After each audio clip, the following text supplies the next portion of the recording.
जय हिंद दोस्तों, स्वागत है आप सभी का अपने परिवार यूनिट एकेडमी साथियों। क्लास 6 का जो हमारी दुनिया किताब है उसका टोटल सब्जेक्टिव और ऑब्जेक्टिव हम करने वाले हैं। चैप्टर वाइज है। आज चैप्टर 1 लेकर के हम आए हैं और इसी तरह का एक सीरीज स्टार्ट किए हैं। जैसे 6 क्लास का ख़त्म हो जाए उसके बाद 7 का और 8 का, इसी तरह का एक सीरीज हम बनाए हैं जो आज स्टार्ट किए। क्लास 6 के चैप्टर नंबर 1 है। देखिए, आप कोई भी कम्पिटिटिव एग्जाम की तैयारी कर रहे हैं या बोर्ड का, तो आप निश्चिंत होकर के इस सीरीज से जुड़ जाइए। देखिए, आपका पेपर इफेक्टिव साबित होगा, क्योंकि मार्केट में बहुत सारे एनसीईआरटी और एससीईआरटी करके वन लाइनर और पॉइंट लिखा हुआ रहता है जो याद करने में बहुत परेशानी होती है।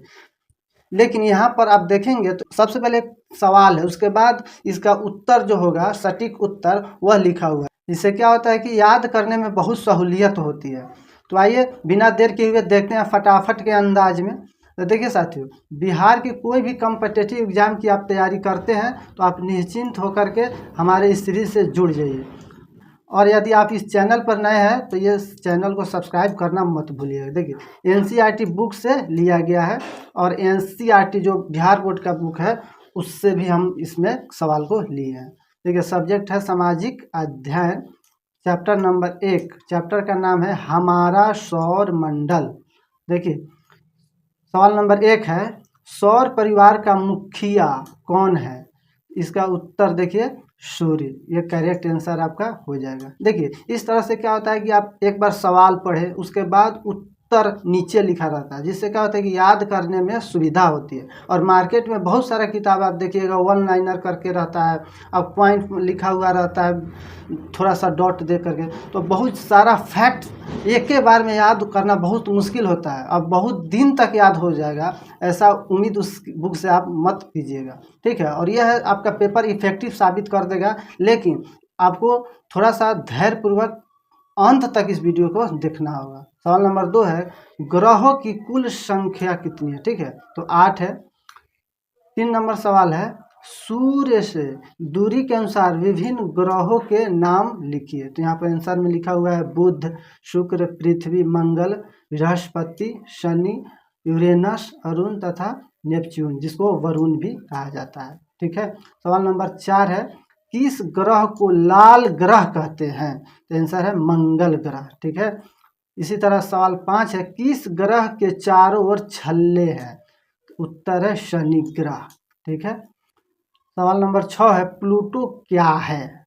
जहाँ जहाँ सब्जेक्टिव क्वेश्चन की आवश्यकता है वहाँ पर हम बिल्कुल लिखे हैं। हर समस्या का समाधान किया गया है, बस आप धैर्यपूर्वक पूरा वीडियो को देख लीजिए, ठीक है।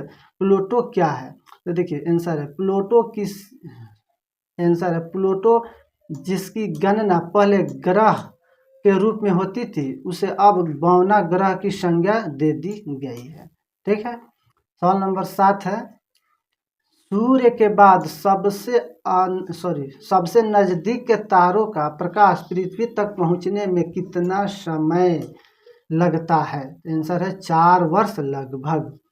8 नंबर सवाल है, देखिए अभी थोड़ा सा नॉर्मल सवाल है। देखिए, हल्का कोई सवाल नहीं होता है। बार बार आप यदि पढ़ लिए हैं तो आपको दिमाग में सेट हो गया, याद हो गया है, तो आप उसको हल्का कर देखिए। हल्का नहीं है, सिलेबस के अकॉर्डिंग ही चलना पड़ता है। धीरे धीरे थोड़ा सा हार्ड कह लीजिए या मॉडरेट लेवल को कह लीजिए, सवाल आपको मिलने वाली है, ठीक है।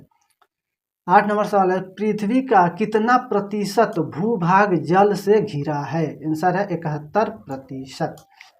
9 नंबर सवाल है, पृथ्वी का कितना प्रतिशत भूभाग स्थल है? आंसर है 29%, ठीक है। 10 नंबर सवाल है, पृथ्वी का एकमात्र उपग्रह है? तो चांद है, चंद्रमा है, एक ही उपग्रह है पृथ्वी का। 11 नंबर सवाल है, चंद्रमा का प्रकाश पृथ्वी तक पहुंचने में कितना समय लगता है? तो आंसर है 1.3 सेकेंड। ये VVI सवाल है, बहुत बार कॉम्पिटिटिव एग्जाम में पूछ चुका है साथियों। 12 नंबर सवाल है, चंद्रमा पृथ्वी की एक परिक्रमा कितने दिनों में पूरी करती है? देखिए, परिक्रमा का बात किया जा रहा है, तो 27 दिन और 8 घंटे में पूरी कर लेती है। 13 नंबर सवाल है, बृहस्पति ग्रह के कितने उपग्रह हैं? देखिए, बहुत बार ये पूछ चुका है, इसीलिए मैं इसको लिख लिया। आंसर है 63। और कन्फ्यूजन भी डाल देता है कि शनि ग्रह के कितने उपग्रह हैं, बृहस्पति के कितने उपग्रह हैं।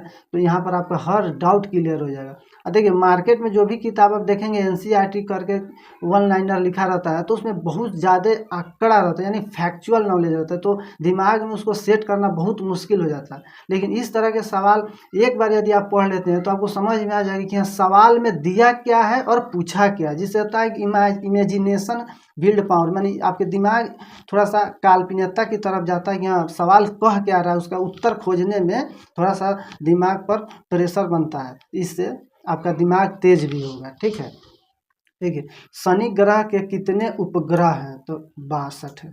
ठीक है, 15 नंबर सवाल, किस ग्रह का कोई भी उपग्रह नहीं, माने किस ग्रह का कोई भी उपग्रह नहीं है, तो बुध और शुक्र ग्रह के कोई उपग्रह नहीं है। ठीक है, और 16 नंबर सवाल, शनि ग्रह के सबसे 16 नंबर सवाल है, शनि ग्रह के सबसे बड़ा उपग्रह का नाम है द टाइटन।